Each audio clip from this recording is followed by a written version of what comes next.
Welcome to Digicider, the place where future comrades come to get inspired. If you're not subscribed yet, you're missing out. Now, it's not like young people don't have an intuition of this. There are reasons they admire rap musicians, for example, who are often extraordinarily articulate in their performance and their capacity for spontaneous poetic utterance. And certainly, the greatest people I've met, including great warriors, you might say, are great in no small part because they're articulate. I know a former special services, special operations soldier, Jocko Willink. Some of you might know about Jocko. He's got a pretty decent online following, and he's about 4 feet wide and about 3 feet thick, and he's one tough son of a bitch. I'll tell you, you don't want to mess with him, and he knows perfectly well and is very capable of articulating the fact that his success as a eminent warrior is in no small part dependent on his ability to communicate. Because he could communicate well, he could listen to the men who were under his command. Because he was articulate, he could explain to his superiors the situation on the ground. Because he was articulate, he could make a case that the men under his command who were deserving would be promoted. Because he could think in an articulate manner, he could plan strategically and not lose battles. Okay, so that's the case for being articulate. And what's the alternative? You want to be inarticulate? You want to say and like and pause and stumble and be unable to formulate a strategy, be unable to elucidate a vision, be unable to compel and convince other people, to entice them with your articulated vision of what might be? You want the opposite of that? Why would you want that? You would choose awkwardness over grace? It's preposterous. It's beyond foolish. And I cannot understand for the life of me why this case isn't made in a compelling manner, particularly to young men. And I know it's not being articulated to young men because they're dropping out of the educational realm in droves. And it's unbelievably sad. So, how do you become articulate? Well, by paying attention to what you say. That's a good start. And what do I mean by that? I mean, pay attention to what you say. So you can think of this as an analogy. So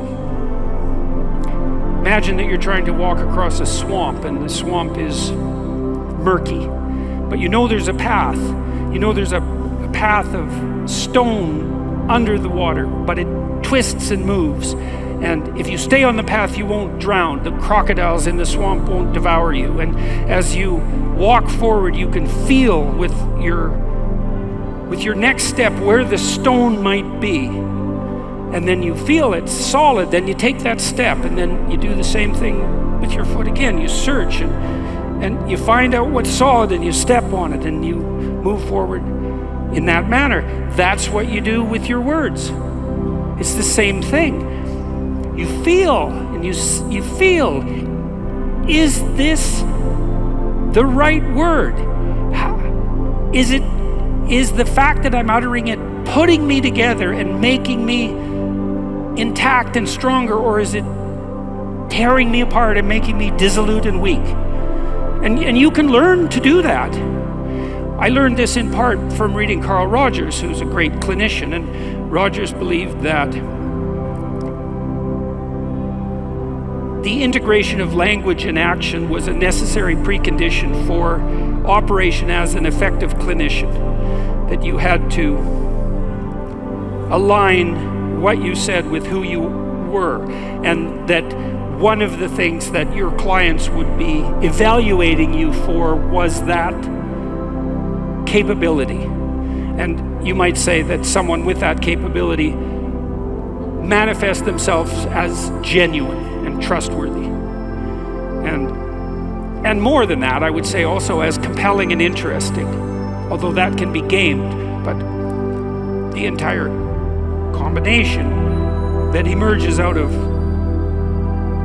the domain of articulate communication can't be gamed. It's not easily. You feel your way. I noticed 40 years ago when I started thinking these things through that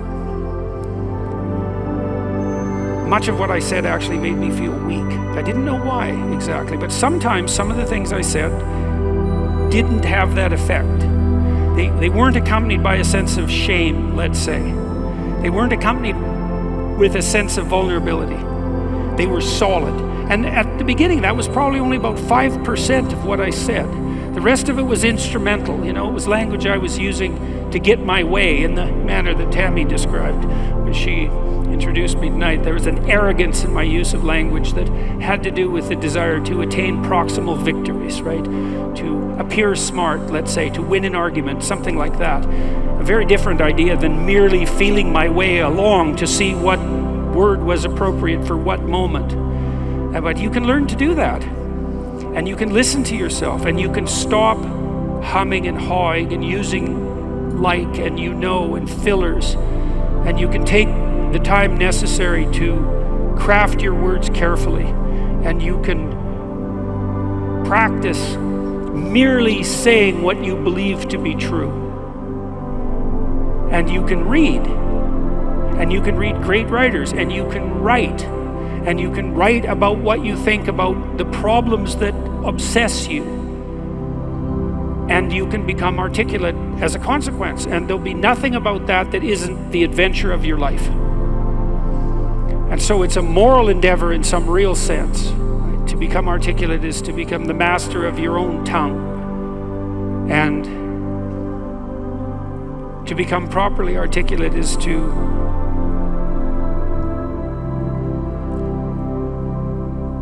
make the word divine and to treat it in that manner and to decide whether or not you believe that it is the case that the divine word creates the order that's habitable and good. And if you do believe that, well, if you don't believe that, then what do you believe?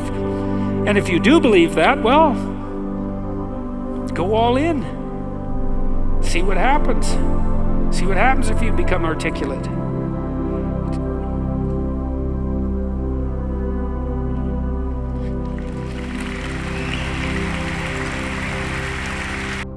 Thanks for watching, and don't forget to subscribe for more videos.